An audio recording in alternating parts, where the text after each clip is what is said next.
Donc, est-ce qu'il y a des gens qui ont déjà fait du matériel dans la salle? Oui, oui, d'accord, ok.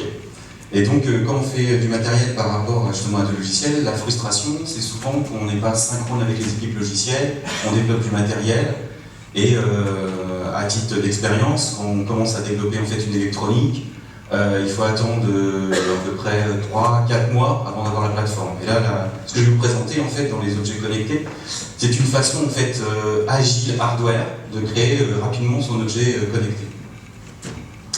Tout simplement, alors, pour vous faire une photo aujourd'hui des objets connectés, il y a plus de 20 milliards d'objets connectés aujourd'hui qui gravitent autour de nous pour 7 milliards d'humains. Donc vous avez vu déjà, il y a une balance pour eux. Et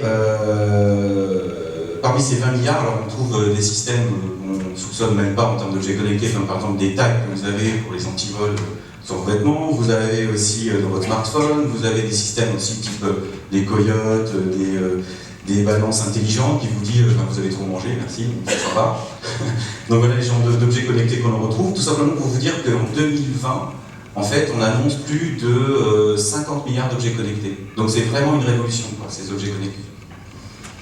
Alors on va voir un peu aussi ce qu'on va pouvoir y mettre dans ces objets connectés, l'intelligence. Donc là, le but en fait de la startup que j'ai lancée, c'était d'être user-centric. C'était vraiment de concevoir un objet communiquant Internet d'après son usage et non pas d'après sa technologie. Donc en fait, on va retrouver en fait les cycles que vous trouvez en fait un peu dans les concepts agiles, c'est-à-dire je pense, je crée, j'utilise, je fais mon petit retour d'expérience, je pense, je crée, j'utilise et après je diffuse. Et moi, le principe qu'on s'est donné justement pour lancer un peu cette démarche, c'est de pouvoir réaliser tout ça en une semaine. C'est ambitieux, hein.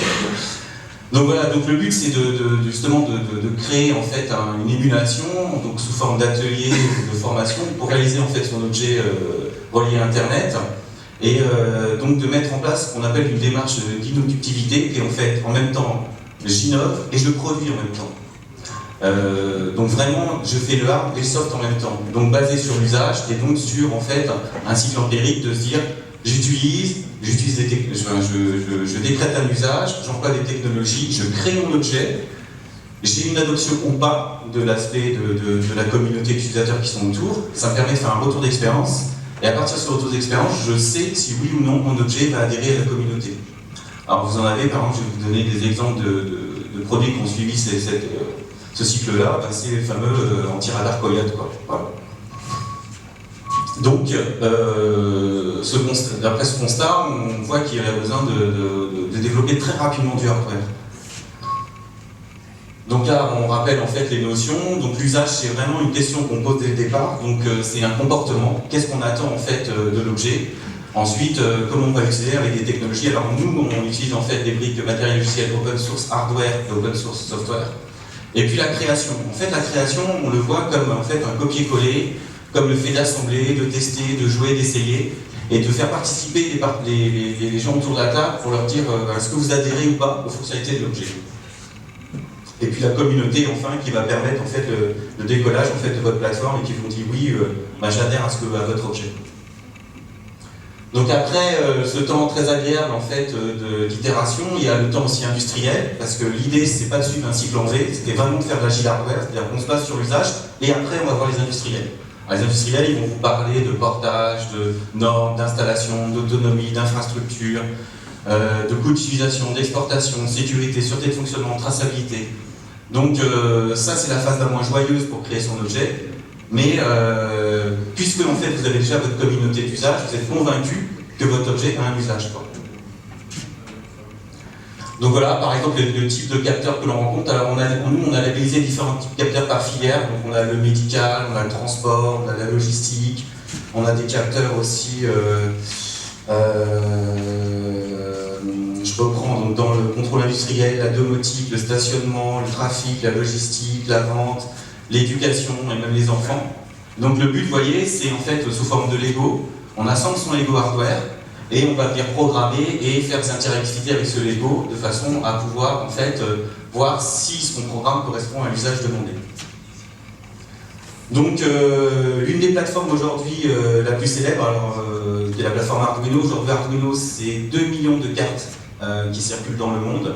Donc c'est une plateforme open source hardware et software qui va vous permettre, à partir en fait, de différents types de capteurs. Alors aujourd'hui, la plateforme Arduino, aujourd'hui on en a à peu près 80 capteurs, qui va vous permettre de discrétiser votre monde et puis d'interagir en fait avec des actionneurs, donc des LED, des relais, des moteurs, des écrans, et avec des plateformes de communication assez avancées, parce qu'aujourd'hui sur ces types de plateformes, donc on peut avoir de l'Ethernet, du Wi-Fi, du GCSM, du Bluetooth pour communiquer avec un smartphone, du Zigbee pour communiquer en industriel.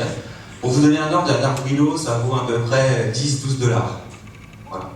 Donc c'est quand même quelque chose où on peut réaliser rapidement un objet pour en fait un montant assez dérisoire. Associé en fait à Arduino, il y a une technologie qu'ils emploient qui est en fait une technologie qu'on appelle une technologie type processing, qui est un langage de programmation sous Java d'une interface graphique intégrée directement en fait sur une plateforme, qui va vous permettre de faire quoi? Tout simplement de programmer votre plateforme Arduino.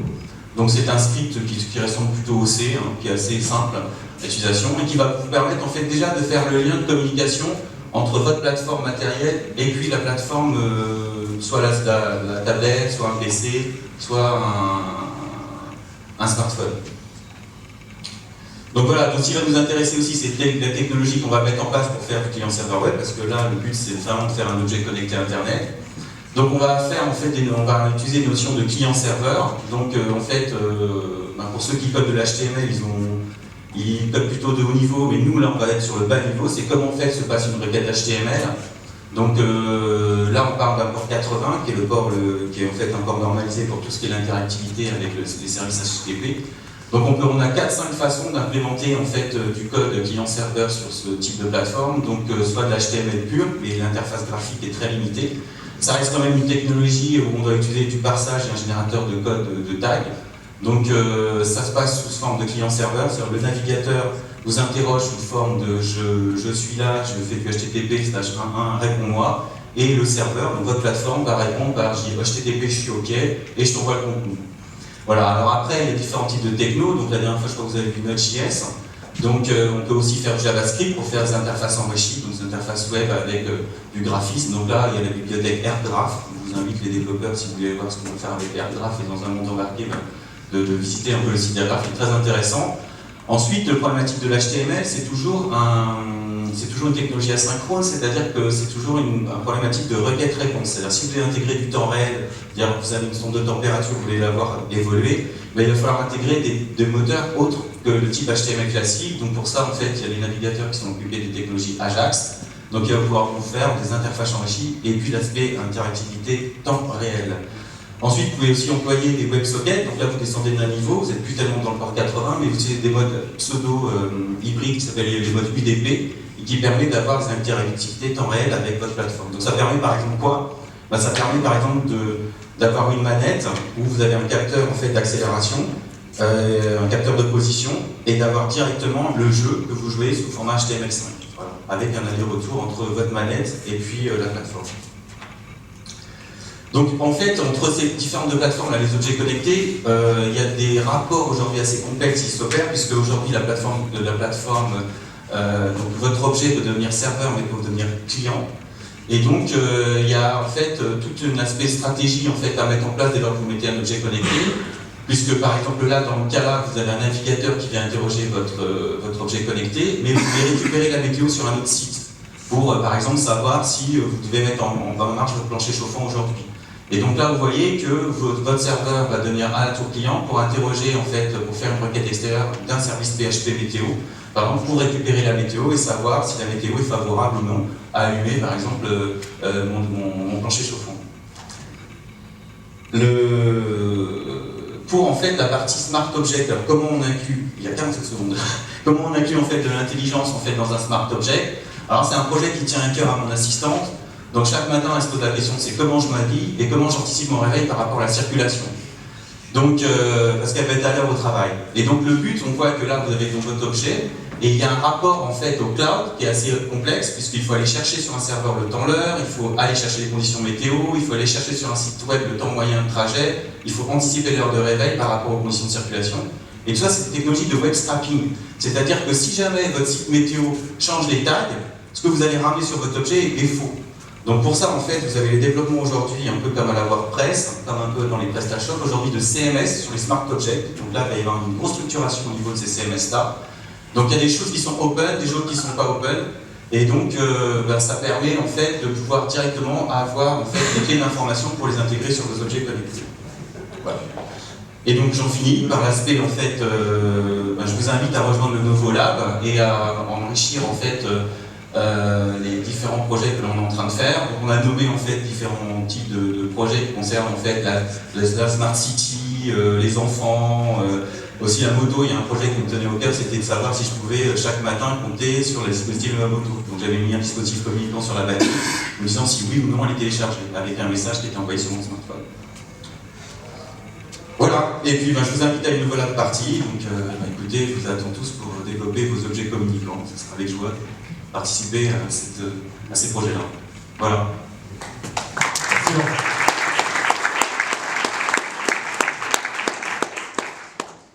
C'est votre tour de bosser. Il y en a qui ont des questions. Ça m'étonne. Donc la personne qui était là la dernière fois, qui a posé la question, avait fait un talk justement sur les objets connectés en mode Node.js.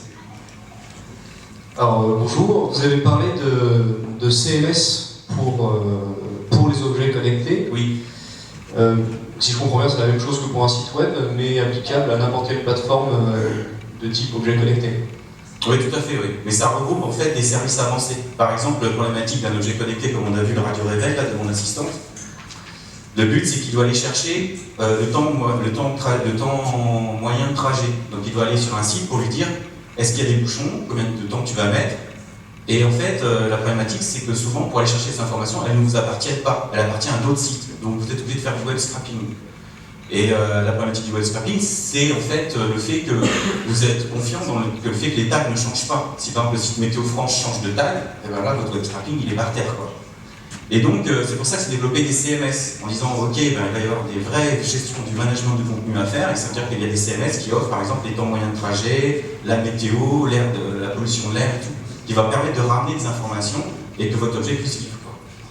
Donc en gros, c'est pour uniformiser un peu la communication entre ces différents services. Parce que moi je connaissais pas le terme de web scrapping, mais j'ai déjà été confronté plusieurs fois à cette problématique-là. C'est la révolution du smart object, parce qu'on décrit l'objet est intelligent. Et ce qui fait faire l'intelligence de l'objet, c'est pas d'avoir des capteurs actionnaires en local, c'est toute l'interactivité avec le cloud. Et seulement cette interactivité, elle existe dans le cloud, mais elle n'est pas formalisée. Donc il faut la formaliser. Donc au lieu d'avoir des web scrappers qui viennent chercher les informations, etc., à droite, à gauche, on va normaliser ça dans un tube. Voilà. Et aujourd'hui, il y a une grande bataille qui va se dire entre ceux qui veulent être propriétaires et les open source qui disent non, attendez, nous on va faire un champ qui n'est pas du tout propriétaire avec des balises qui sont standardisées.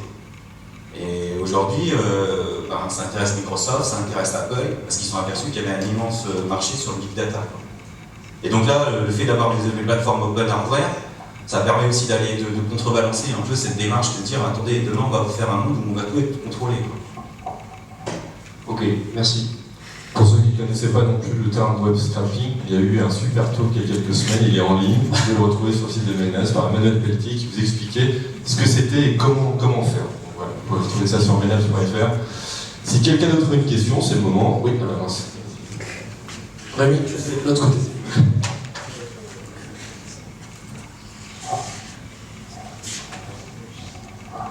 On parlait de 12 $ pour le prix de la plateforme, en fait.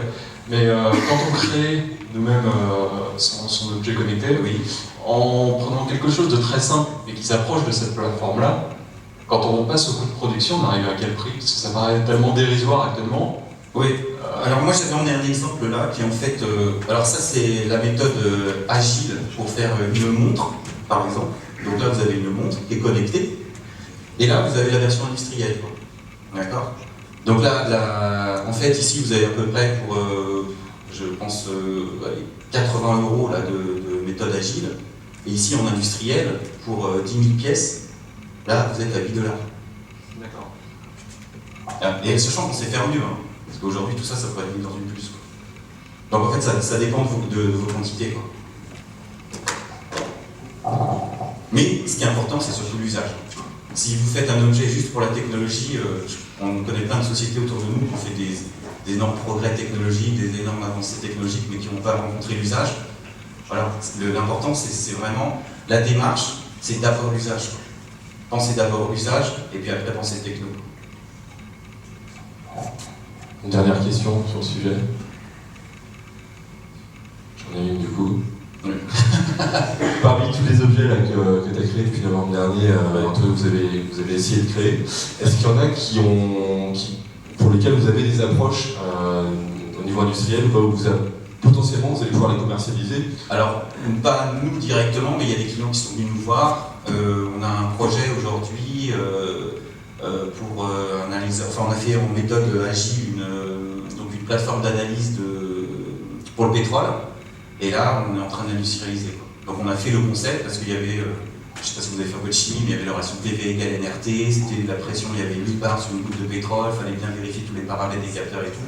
Donc il fallait aller très vite dans le fait de caractériser en fait comment on allait établir la fonction transfert au niveau de la caractérisation de cette goutte de pétrole, et puis après on est passé aux auditions industrielles.